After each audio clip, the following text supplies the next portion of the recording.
বাহলুল মজনুনের কথা বলছিলাম। বড় নেককার পরহেজগার ছিলেন, কোনো সময় নামাজ কি করতেন না, ছাড়তেন না। কিন্তু ড্রেস ট্রেস দেখলে দুনিয়ার কোনো খবর আছে বলে বোঝা যেত না। এক এক সময় আনমনে এক এক কাজ করতেন। প্রায় সময় কবরস্থানে গিয়ে বসে থাকতেন। কোথায় গিয়ে বসে থাকতেন?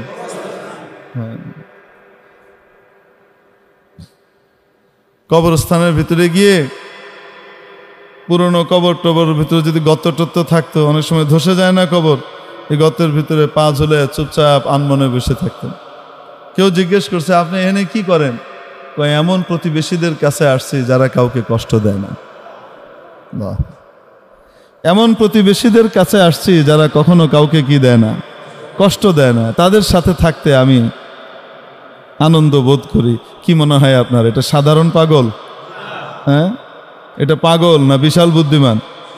বিশাল বুদ্ধিমান মানুষ, বোঝা যায় না।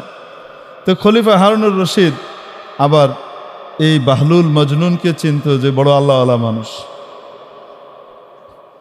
বড় আল্লাহওয়ালা মানুষ। তো একদিন দেখে নদীর পাড়ে বসে বসে পা ঢুকিয়ে কি করতেছে, এই বালু খুঁটে না, বালু খুঁটতেছে, করে বালু খুঁটে। তো খলিফার সাথে খলিফার বিবিও আছেন, হাঁটতেছেন নদীর পাড়ে সকালবেলা, যে দেখে বাহলুল এই করে। তো জিজ্ঞেস করছে খলিফা, বাহলুল কি করো? কয় জান্নাত বিক্রি করি। প্রথম কয় জান্নাতের বালাখানা বানাই। কি বানাই? জান্নাতের বালাখানা বানাইতেছে। কয় বালাখানা কার? যে কিনবে তার।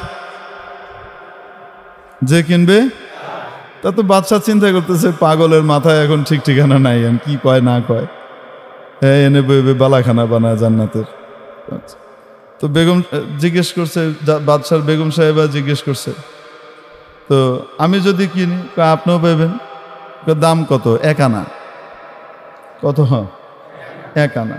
তো বাদশার বিবির সাথে সাথে কি করছে, 1 আনা দিয়ে দিচ্ছে। দিয়ে কইছে, তো আমাকে একটা দেন। হ্যাঁ, আপনি একটা পেয়ে গেছেন, যান। আল্লাহওয়ালাদের অদ্ভুত অদ্ভুত ব্যাপার হয় এগুলো। আল্লাহ তাআলা তাদেরকে স্পেশাল কিছু নিয়ামত দেন মাঝে মাঝে। এখন চলে গেছে বাদশা, হাসতে হাসতে চলে গেছে। আর বিবিরে কয়, তুমি এক পাগল, এক পাগলের টাকায় 1 আনা নষ্ট করলা, একটা ফকিরে দিলেও তো লাভ হইতো, খামাখা দিলা। তো বিবি আর কিছু বলে নাই। তো রাতের বেলায় খলিফা হারুনুর রশিদ স্বপ্নে দেখে কিয়ামত কায়েম হয়ে গেছে, জান্নাতের বিশাল সব আলিশান অট্টালিকা তৈরি হয়ে গেছে, জান্নাতের ভিতরে সে হাঁটতেছে, বাদশা দেখতেছে। হাঁটতে হাঁটতে দেখে দূরে খুব সুন্দর একটা বালাখানা, বিশাল মহল, প্রাসাদ, হীরা মণি মুক্তা খচিত বিশাল এক প্রাসাদ। তো উনি কাছে গেছেন, ভিতরে ঢুকবে। তো ঢোকার সময় দেখে উপরে মালিকের নাম লেখা, জুবাইদা, তার বিবির নাম লেখা। এখন উনি ঢুকতে গেছে, আটকায় দিছে প্রহরী, গেটম্যান থাকে না, কই যান? কয় এটা আমার বিবির প্রাসাদ। হ্যাঁ, আপনার বিবির প্রাসাদ, বিবি দুনিয়ায়, এগুলো এনে চলবে না, যান। আপনার না, এটা যার প্রাসাদ সে ঢুকবে, আপনি পারবেন না। মনটা খুব খারাপ, ঘুমটা গেছে ভেঙে। সকালবেলায় বেগম সাহেবের জিগাইতেছে, ওই দিনের কথা বাদশা ভুলে গেছে, ওনার মনে নাই। তুমি কি এমন আমল করছো যে আমলের কারণে জান্নাতে তোমার জন্য একটা বালাখানা দেখলাম স্বপ্নে। খলিফা হারুনুর রশিদ কিন্তু বড় আলেম ছিলেন। খলিফা হারুনুর রশিদ শুধু বাদশা ছিলেন না, কি ছিলেন? বড় আলেমও ছিলেন। প্রতিদিন নিজের সমস্ত রাজকার্য পরিচালনা করা সত্ত্বেও প্রতিদিন 100 রাকাত নফল আদায় করতেন, তার আগে ঘুমাইতেন না। দিনদার বাদশা। এখন উনি বিবিকে জিজ্ঞেস করে যে, তুমি কি আমল করো বলো তো দেখি, জান্নাতে তোমার বিশাল এক বালাখানা প্রাসাদ দেখলাম। তো বিবিরও মনে হয় না কি এমন স্পেশাল আমল করি। ওই যে ওইটা কিনছিল যে, ওইটা তো এমনি, ওই তো মনে নাই, ওইটা মাথায় নাই। অনেক চিন্তা ভাবনা করতেছি কি আমল করছি যে জান্নাতে বালাখানা হলো। হঠাৎ মনে হলো আচ্ছা ওইটা না তো যে আমি যে বাহলুল রে 1 টাকা দিলাম, 1 আনা দিয়ে যে জান্নাতের বালাখানা বেচলো। হ্যাঁ, তো মজা করতেছিল, আমিও মজা করেই কিনছি, কিন্তু সেটা কিনা আবার বাদশা কয় ওইটাই। এই পাগল তো নর্মাল পাগল না, এ তো শরীয়তের পাগল, এ শরীয়ত মুক্ত মারফত পাগল না, এ হাকিকি শরীয়তি মারফতি ডবল পাগল।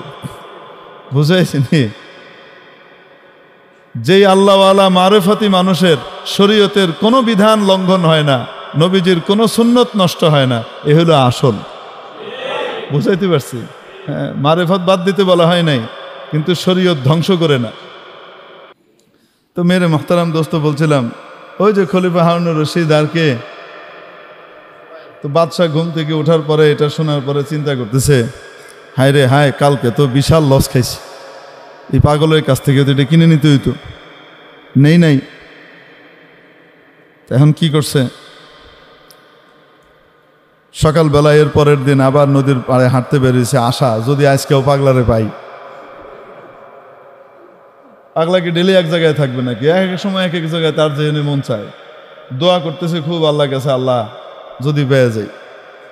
এখন গেছে, যাওয়ার পরে হাঁটতে দেখে ও জায়গা মতো এই বাহলুল মজনুন আছে, ওই যে দেখা যায়। তো এখানে গেছে, গিয়ে কয় কি করো? জান্নাতের বালাখানা বানাই। কয় কার লেগা? যে কিনবো হের লেগা। আমি যদি কিনি আপনিও পাবেন। দাম কত? বাগদাদের অর্ধেক রাজত্ব। আজকে কি কয়? বাগদাদের অর্ধেক রাজত্ব, এটা দিলে পাইবেন। খলিফা হারুনুর রশিদ কয় এটা কেমন বেইনসাফির কথা?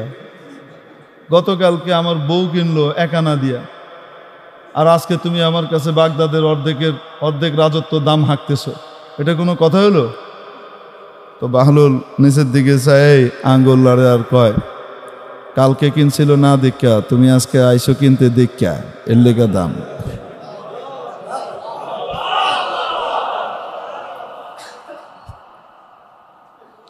কালকে যে কিনছিল সে গায়েবের উপরে বিশ্বাস করে কিনছিল, আর আজকে তুমি যে কিনতে আইছো, আমি তো তারে কইছিলাম জান্নাতের দাম 1 আনা দিলেই তুমি পাইবা, তুমি আমার কাছে দাও, আমি আল্লাহর রাস্তায় খরচ করে দিব, তোমার পক্ষ থেকে খরচ করে দিব, এটাই তো কইছিলাম। আমি তো আর খাইতাম না, আমারে দাও, আমি আল্লাহর রাস্তায় কি দিব, এটা লাগাই দিব, এটাই তো কইছিলাম। তো সওদা তো আল্লাহর লগে হইতো, আমার লগে না। তো বাদশাকে আমি দেখছি, তুমি জানলা কই থেকে দেখছি, স্বপ্নে দেখছো না, এখন আইসো।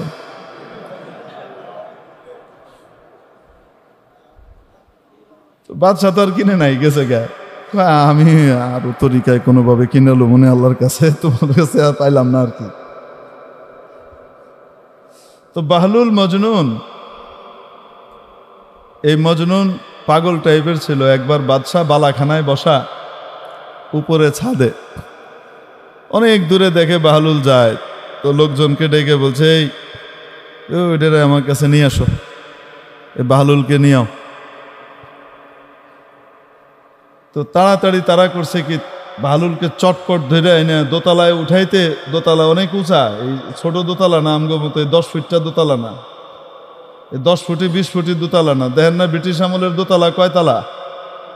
আরে আপনাদের সলিমুল্লাহ মেডিকেল কলেজের 1 তালা কত উঁচা দেখেন না?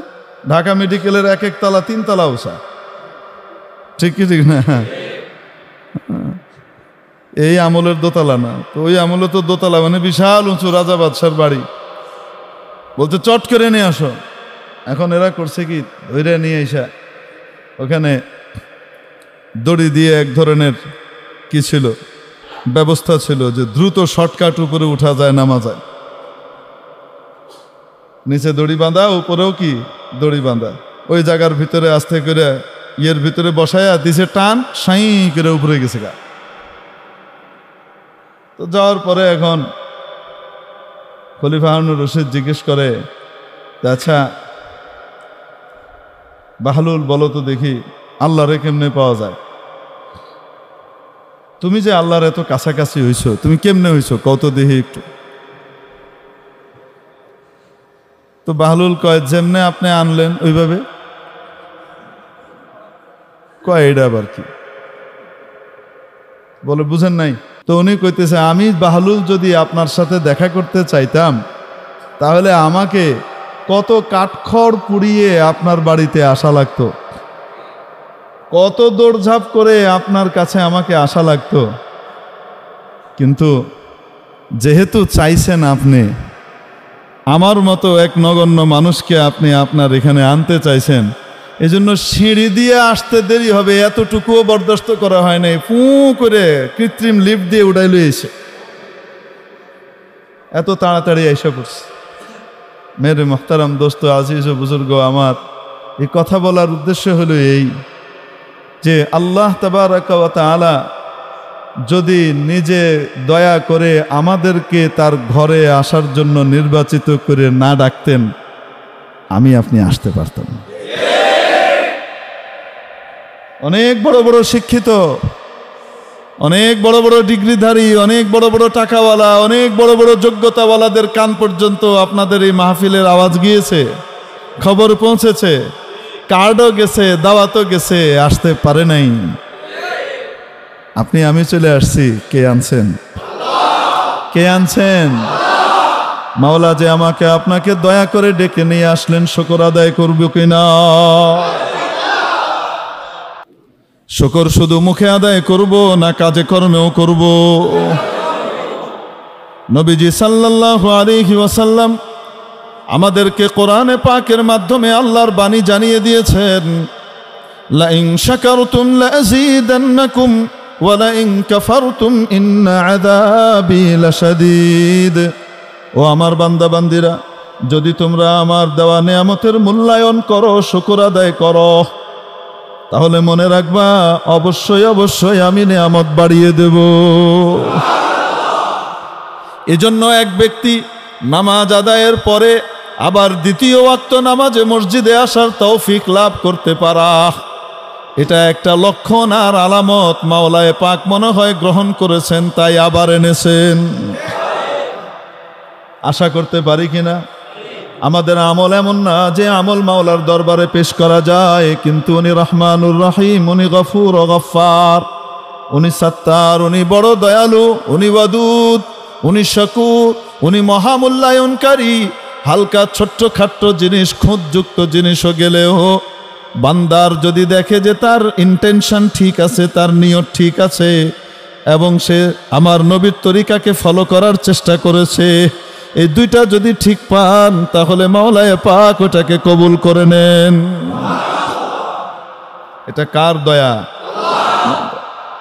একটা নামাজ সারা জীবনের মধ্যে বেছে বের করা বড় কঠিন হয়, যেই নামাজটার শুরু থেকে নিয়ে শেষ পর্যন্ত আল্লাহ ছাড়া আর কোনো কিছু মাথার ভিতরে আসে নাই। চাকরির কোনো কিছু আসে নাই, দুনিয়ার কোনো কিছু আসে নাই, ছেলে মেয়ে, আত্মীয়, পরিবার পরিজন বা অন্য কোনো ভাবনা মাথার ভিতরে আসেই নাই। পুরা নামাজটা শুরু থেকে শেষ পর্যন্ত শুধু আল্লাহ আর আল্লাহ ছিলেন, আল্লাহর স্মরণে বিভোর ছিল। এমন একটা নামাজ বের করা কি খুব সহজ? বলেন না কেন? কিন্তু নামাজ তো আল্লাহ ওই রকম চান, যেমন চান ওরকম তো দিতে পারি নাই। তারপরেও মাওলায়ে পাক কবুল করে নিচ্ছেন। এটা কার দয়া? আল্লাহ যদি ইনসাফ করতেন, সুবিচার করতেন কিয়ামতের দিন, যদি সুবিচার করেন কিয়ামতের দিন, তাহলে ওই সুবিচারের বদলায় আমাদের কারো জান্নাতে যাওয়া সম্ভব না। আল্লাহর সুবিচার দিয়ে কেউ আমাদের পক্ষে জান্নাতে যাওয়া সম্ভব না, সব জাহান্নামে যাওয়া লাগবে। ঈমান আমল সব থাকা সত্ত্বেও শুধু একটা জিনিস যদি ধরেন, তুমি যদি কাউকে ভালোবাসতা, তার সাথে যদি আরেকজন খাতির করে, তুমি সহ্য করতে পারতা না। তোমার নামাজের ভিতরে আমার সাথে আরো কতজনাই ছিল, অমুক দেখতেছে, অমুক খুশি হবে, অমুক ভালো বলবে, কত রকমের কত কিছু আইছিল। যদি আমি ওইটা ধরতাম, আমার গায়রত্ব তোমার চাইতে অনেক বেশি। কয়টা ইবাদত আমারে দিতে পারবা তুমি? সম্ভব? বলেন না কেন? আল্লাহ যদি ইনসাফ করেন, কিয়ামতের দিন সুবিচার করেন, অবিচার তো আল্লাহ কখনো করেনই না, করবেনও না, যদি সুবিচারও করেন তো তাহলেও আমাদের পক্ষে জান্নাতে যাওয়া সম্ভব নয়। তো কি দিয়ে জান্নাতে যাব? ওনার রহম দিয়ে, ওনার করম দিয়ে, ওনার দয়া দিয়ে, ওনার কৃপা দিয়ে, ওনার অনুকম্পা দিয়ে, ওনার ফজল দিয়ে, ওনার ইহসান দিয়ে, ওনার মেহেরবানি দিয়ে, ওনার দয়া দিয়ে যাব। ওনার দয়া পাওয়ার জন্য ওনার আদেশগুলা পালন করি, ওনার রোশানল থেকে বাঁচার জন্য হারাম কাজগুলো থেকে দূরে থাকতে হবে। হারাম কাজ করব না, কারণ উনি রাগ হবেন। নাজায়েজ কাজ করব না, কারণ উনি নাখোশ হবেন। নামাজ পড়বো, রোজা রাখবো, নবীর তরিকায় চলবো, কেন? কারণ উনি খুশি হবেন। ঠিক কি ঠিক না? আমাদের কাজ হলো এটা। ইয়াবা মুরায়ানা ইয়াবাম জুস্তে জুয়ে মিকুনাম হাসেল আয়াদ ইয়ানায়াদ আর জুয়ে মিকুনাম। ইয়াবা মুরায়ানা ইয়াবাম জুস্তে জুয়ে মিকুনাম হাসেল আয়াদ ইয়ানায়াদ আর জুয়ে মিকুনাম। আয় মাওলা, যেরকম নেক আমল তোমার সামনে দেওয়া দরকার ছিল, একটা আমলও তো তোমার মন মতো ইচ্ছা মতো করে দিতে পারি নাই। তারপরও চেষ্টা করে যাব, চেষ্টা করে যাব, চেষ্টা করে যাব যেন তোমাকে পাইতে পারি, তোমার সন্তুষ্টি যেন পেতে পারি। আমি চেষ্টা করা ছাড়ব না। আমার কাজ চেষ্টা করা, পূর্ণতা দেওয়ার মালিককে মহাদয়াবান মাওলা দয়া করে আমাদেরকে তার সন্তুষ্টি নসিব করবেন বলি আমিন। চেষ্টা তো করে যাও, ঠিক কি ঠিক না? না চেষ্টা ছেড়ে দিব? আরে মুহতারাম দোস্ত, এই জন্যে বলছিলাম, আল্লাহ যদি কিয়ামতের দিন সুবিচার করেন তাও আমাদের জান্নাতে যাওয়া সম্ভব না। আগেকার আমলের এক বুজুর্গ, আগেকার আমলের মানুষ অনেক লম্বা হায়াত পেত। হযরত আদম আলাইহিস সালাম 1000 বছর হায়াত পেয়েছেন। নূহ আলাইহিস সালাম ওই রকমই কাছাকাছি বয়সের হায়াত পেয়েছেন। কেউ কেউ আরো বেশি লম্বা হায়াত পেয়েছেন। তো আগেকার আমলের এক বুজুর্গ 1000 বছর ইবাদত করেছেন। কত বছর? 1000 বছর ইবাদত করেছেন। বয়স হয়ে গেছে। জমানার নবী বয়ান করার সময় বলছেন, বয়সের তুলনায় নবী যিনি আছেন এখন উনি নবীন, বহু আগের কথা। উনি বয়ানের ভিতরে বলছেন, আল্লাহর রহমত ছাড়া কেউ জান্নাতে যেতে পারবে, শুধু ইবাদত দিয়ে যাওয়া সম্ভব না। এখন এই বুজুর্গ মনে মনে কয়, এটা কেমন কথা কইল? এত ইবাদত করছি, আমার বুঝে ইবাদত দিয়ে আমি যাইতে পারবো না, এটা কোনো কথা হইল? যাই হোক, রাতের বেলা ঘুমিয়েছেন তো স্বপ্নে দেখে হাসরের ময়দান কায়েম হয়ে গেছে। কি কায়েম হয়েছে? হাসরের ময়দান কায়েম হয়েছে। এখন দেখে প্রচন্ড তাপে পিপাসায় সবাই অস্থির, উনিও অস্থির, পানির জন্য পাগল, কিন্তু পানি পাওয়া যাইতেছে না। হঠাৎ দেখে এক লোক হাতে 1 গ্লাস পানি নিয়ে কি করতেছে? যাইতেছে। কয় আমাকে একটু পানি দেন। দাম দাও। কয় দাম তো নাই, কি দিয়ে দিব? টাকা পয়সা তো নাই এখানে।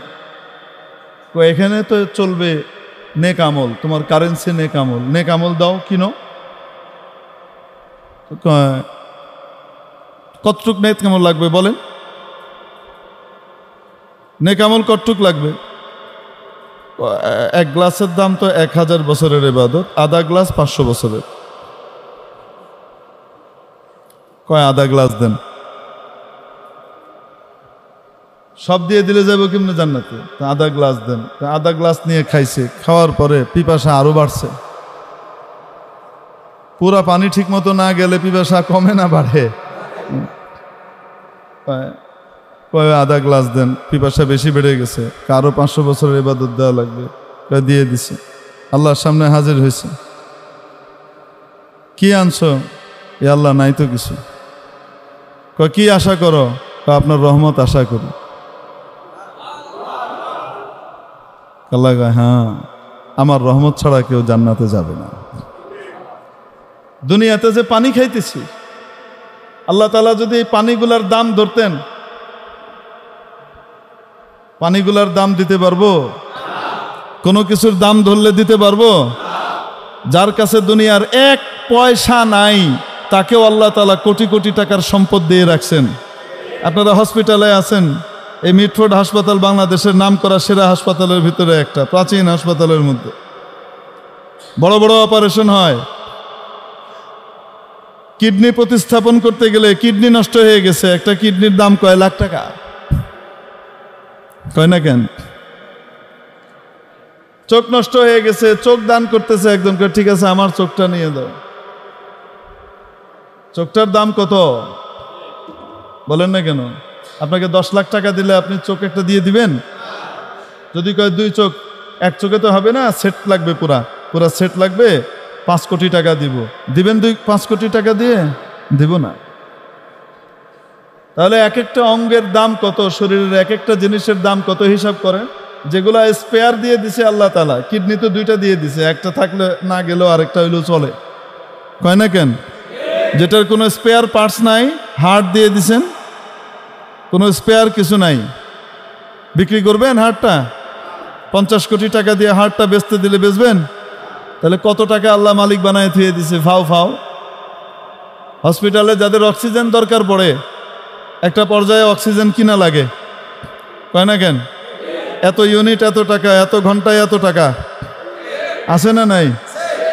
ফ্রি অক্সিজেন ব্যবহার করতেছি, কোনোদিন আল্লাহ তাআলা ট্যাক্স বসাইছে? বসাই নাই। আর কত দয়া। তারপরে বেটাগিরি দেখাই, আল্লাহ আম করে জান্নাত দিব না, মানে পাইছেটা কি? বাপরে বাপটা কি? তবে হ্যাঁ, যদি শুকর আদায় করি, মাওলা যে নিয়ামত দিয়েছেন সেই নিয়ামতের শুকর আদায় করলে রব্বুল আলামিন বলেন লা আযীদান্নাকুম, অবশ্যই অবশ্যই তোমার নিয়ামত বাড়িয়ে দিব। নিয়ামতের শুকর কাকে বলে? একটা হলো মৌখিক শুকর, আলহামদুলিল্লাহ, কৃতজ্ঞতা জানালাম মুখ দিয়ে। আরেকটা হলো কাজে কর্মে শুকর। কাজে কর্মে যদি কৃতজ্ঞতা বোধ প্রকাশ না হয়, শুধু মুখ দিয়ে প্রকাশ পেলে মাপ পাওয়া যাবে। কোনো ব্যক্তি কাউকে 10,000 টাকা দিল, টাকা দেওয়ার পরে টাকাটা নিয়ে কয় শুকরিয়া, অনেক ভালো আপনি আমাকে টাকাটা দিছেন, অনেক শুকরিয়া। তারপরে কি করলো? জুতাটা নিয়ে ওই ব্যক্তির গালের ভিতরে আস্তে করে মেরে দিছে। কই এটা কি করলি? কই শুকরিয়া আদায় করছি না, আবার কি? কই এরকম মোহের শুকরিয়া দিয়ে কি কাম হবে? তুই আমার অপমান করলি সবার সামনে, আর শুকরিয়া আদায় করছিস, আমাকে ধন্যবাদ দিছিস। বলেন না কেন? বলবো কি বলবো না? মুখের সাথে সাথে কাজটাও লাগে কি লাগে না? মুখেও যেমন কৃতজ্ঞতা প্রকাশ করছি, কাজে কর্মেও কৃতজ্ঞতা প্রকাশ করতে হবে। কৃতজ্ঞতা কাকে বলে? নেয়ামত দাতা যে উদ্দেশ্যে যে জিনিস দান করেছেন, নেয়ামত দিয়েছেন, নেয়ামত দাতার ইচ্ছা অনুযায়ী ওই জিনিসকে ব্যবহার করলে সেটাকে কৃতজ্ঞতা বলে। সেটাকে নেয়ামতের মূল্যায়ন করা এবং শুকর আদায় করা বলে। আপনার কাছে কেউ সাহায্য চাইলো, কি করবে? কয় আমার দোকান করা দরকার, আমার বিরাট সমস্যা চলতেছে, তো আপনি তাকে সাহায্য হিসেবে 3 লাখ টাকা দিয়ে দিলেন, দিয়ে বললেন এই 3 লাখ টাকা দিয়ে তোমার তো একটা স্থায়ী ব্যবস্থা করে ফেলো, যাও এই 3 লাখ টাকা দিয়ে কি করো, একটা দোকান দিয়ে মোটামুটি সেই দোকানটা দিয়ে চলো। আস্তে আস্তে সাহায্য করলো, তাই না? আপনি সাহায্য করলেন 3 লাখ টাকা দিয়ে, উনি 3 লাখ টাকা নিয়ে গেলেন। নিয়ে যাওয়ার পরে আপনি যেভাবে চেয়েছেন সেভাবে সে দোকান দিয়েছে, আপনার পরামর্শ মেনেছে, দোকান টোকান দিয়ে ঠিকমতো ব্যবসা করে এই 3 লাখ টাকা থেকে তার 6 লাখ টাকা আয় হয়ে গেছে। কয়েকদিন পরে সে হঠাৎ আরেকটা বিপদে পড়ছে, আপনার কাছে আসছে। কত দরকার? 10 লাখ টাকা দরকার, এখন ঠেকায় পড়ছি, ঋণ দিলেই হয়। তো 10 লাখ টাকা দিয়ে কইব যা, ঋণ দরকার নাই, তুই এটারে কামে লাগা। যেই উদ্দেশ্যে আপনি টাকাটা দিছিলেন, যেহেতু সে ওই উদ্দেশ্যে ব্যবহার করছে, আবার সে আসলে আপনি আবার দিবেন। বলেন না কেন? তার আবার প্রয়োজন হলে আপনার কাছে আসলে আপনি আবার দিবেন। কিন্তু আপনি দিছেন 3 লাখ টাকা, 3 লাখ টাকা পায়া খুব শুকরিয়া ধন্যবাদ, আপনার মতো মানুষ হয় না, যত ফুল আছে সব কিনে মিনে আপনারা দিয়ে গেল, তারপরে গিয়ে এই টাকা দিয়া গাঞ্জা খাইতেছে ভালো করে, তারপরে এটা করতেছে হেডা করতেছে, অনেক কিছুই করছে, শুধুমাত্র দোকানটা করে নাই। আপনি যে তাকে স্বনির্ভর হওয়ার জন্য ব্যবস্থা করে দিয়েছিলেন সেটা সে করে নাই। আবার যখন আপনার কাছে আসবে 50,000 টাকা চাইলেও দিবেন? কি করবেন? বাইরো, ওই 3 লাখ ফেরত দেয়া গে, যা, তোরে লেগে দিছিলাম, কয় না কেন? আল্লাহ রব্বুল আলামিন আমাকে আপনাকে চোখ দিয়েছেন, নাক দিয়েছেন, কান দিয়েছেন, মস্তিষ্ক দিয়েছেন, হাড় দিয়েছেন, শরীরের অঙ্গ প্রত্যঙ্গ দিয়েছেন। কেন? ওনাকে খুশি করে, ওনার খুশির কাজ করে জান্নাতের মেহমান হবার জন্যে। আমাদের বাবা হযরত আদম আলাইহিস সালামের সুপুত্র, সুকন্যা, সুসন্তান হবার জন্যে, বাবার নীতিতে থেকে আল্লাহকে মেনে জান্নাতি হবার জন্যে, বাবার বাড়ির ভাগ পাবার জন্যে। সুপুত্র সুকন্যা বাবার বাড়ির মধ্যে ভাগ পায়, ঠিক কি ঠিক না? ত্যায্য পুত্র বাবার বাড়ির মধ্যে ভাগ পায় না। এই কাজের জন্য আল্লাহ আমাকে আপনাকে পাঠাইলেন এবং বলে দিলেন এক কথায়, সূরাতুদ যারিয়াতের 56 নম্বর আয়াতে মাওলা বললেন, ওয়ামা খালাকতুল জিন্না ওয়াল ইনসা ইল্লা লিয়াবুদুন, আমি জিন এবং ইনসানকে তৈরি করেছি শুধুমাত্র আমার ইবাদত করার জন্যে। কিসের জন্যে? ইবাদত মানে ওনার কথা মানা। ইবাদত মানে কি? ব্যবসা বাণিজ্য, চাকরি বাকরি, ওঠা বসা, পরিবার পরিজন পরিচালনা, দুনিয়ার যে কোনো কাজ কারবার আমরা করি সেটা ওনার ইচ্ছে অনুযায়ী, উনি যেভাবে বলেছেন সেভাবে করলেই সেটা ইবাদত হয়ে যায়। ওনার আদেশ অনুযায়ী, উনি আদেশ করেছেন, যদি আমাকে পেতে চাও আমার নবীর তরিকা ফলো করো। কুল ইন কুনতুম তুহিব্বুনাল্লাহ ফাত্তাবিউনি ইউহিব্বুকুমুল্লাহ। ও আমার বান্দা বান্দিরা, যদি আমি আল্লাহকে ভালোবেসে থাকো, আমাকে পেতে চাও, তাহলে ও নবী আপনি বলে দেন, আমি রসুলের পরিপূর্ণ অনুসরণ করো, ইত্তেবা করো, সুন্নতের পাবন্দি করো, তাহলে কি হবে? ইউহিব্বুকুমুল্লাহ, তোমরা যেমন আল্লাহকে ভালোবাসবে আল্লাহ তোমাদেরকে ভালোবাসবেন। ওয়াগফির লাকুম যুনুবাকুম, তোমাদের যত গুনাহ আছে, পাপ রাশি আছে, সব মাফ করে দিবেন।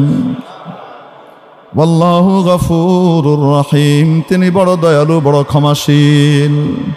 উনি মাফ করতে পছন্দ করেন। কি করেন? পছন্দ করেন। নবী পাক সাল্লাল্লাহু আলাইহি সাল্লামের যখন মেরাজ হলো, মেরাজের মধ্যে নবীজি সাল্লাল্লাহু আলাইহি সাল্লামকে ভ্রমণ করানো হয়েছে। আল্লাহর গোটা সৃষ্টি জগৎ ভ্রমণ করিয়েছেন, জান্নাত ঘুরিয়েছেন, জাহান্নাম দেখিয়েছেন, সব দেখিয়ে এনেছেন।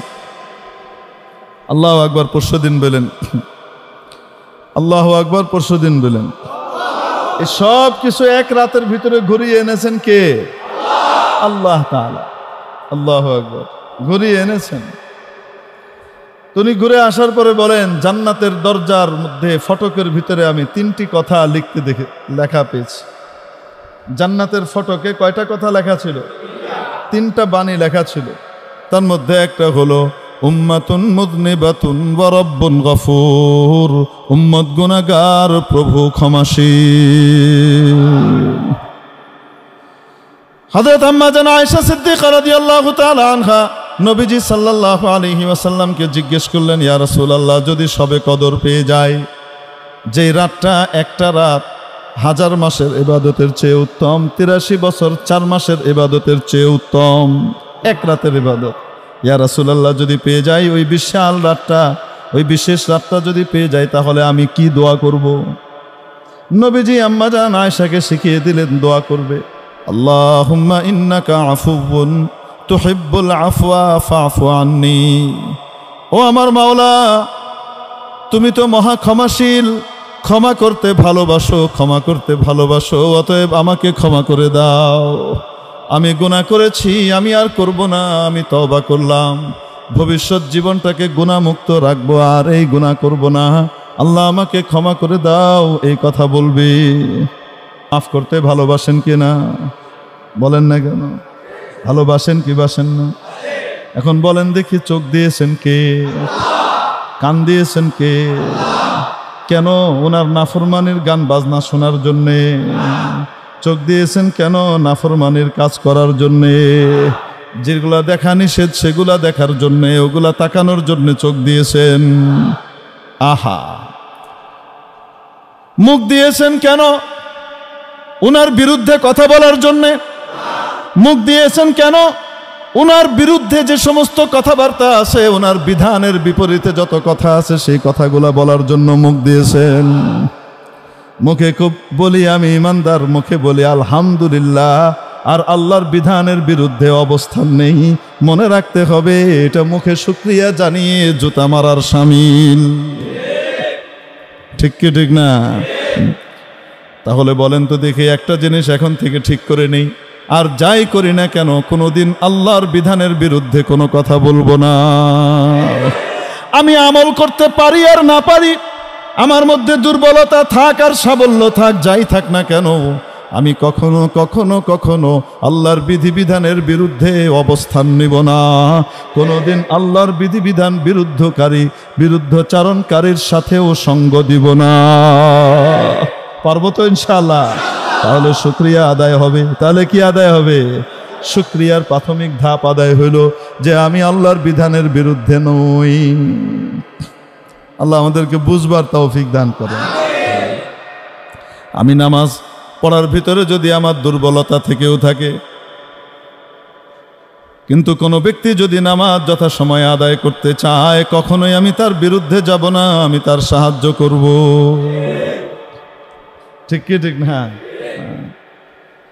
আমি হয়তো দাড়ির বিধানটা ঠিক মতো রাখতে পারছি না, কিন্তু যে ব্যক্তি দাড়ি রাখে তাকে আমি সম্মান করব, কারণ সে আমার মাওলার বিধান পালন করছে। ঠিক কি ঠিক না?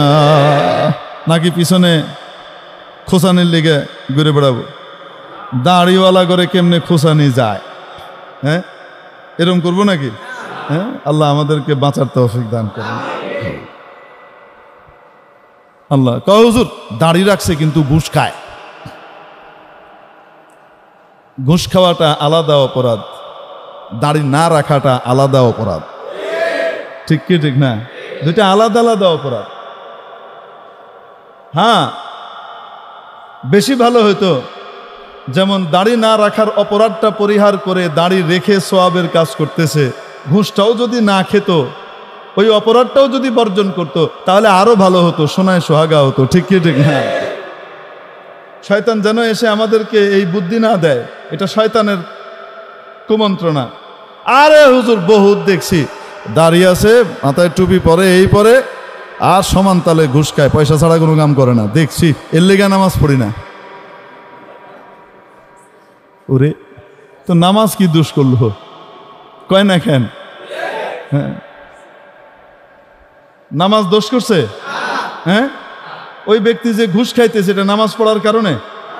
কয় না কেন? না, নামাজে ওর আগ দিয়ে ঘুষ খায়। কয় না কেন?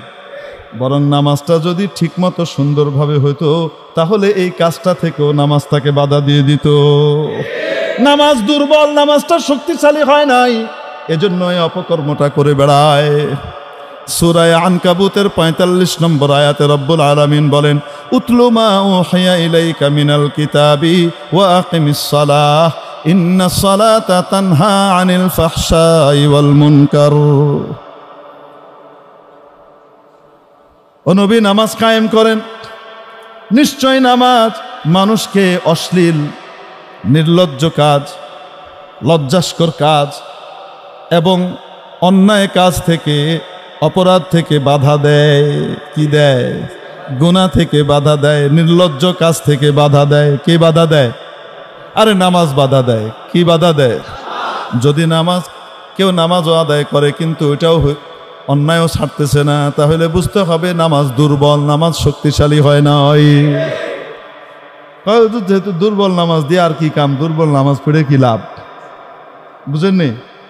একটা লাভ আছে, সেই লাভ হলো নামাজটা আদায় করার কারণে নামাজ না পড়লে যে উনার ডান্ডা খাইতে হইতো, ওইটার থেকে বাঁচছে। কয় না কেন? হ্যাঁ, তবে নামাজটাকে যদি সুন্দর করে ফেলতে পারতাম, তাহলে অন্যায় অপরাধ থেকেও বেঁচে যেতাম। এজন্য নামাজ সুন্দর করতে হবে কিনা? কোনো নামাজি ঘুষ খায়, কোনো নামাজি উল্টাপাল্টা করে, জমি দখল করে, জুলুম করে, তাই বলে আমি নামাজ পড়বো না? ও যে অন্যায় করে, এটা কি নামাজের কারণে করে? আরে কয় না কেন? বরং আপনি নজির দিয়ে দেখান যে আমি নামাজও পড়ি, অন্যায়ও করি না, আমার নামাজ শক্তিশালী। আল্লাহ তাআলা আমাদেরকে শক্তিশালী নামাজ অর্জন করবার তৌফিক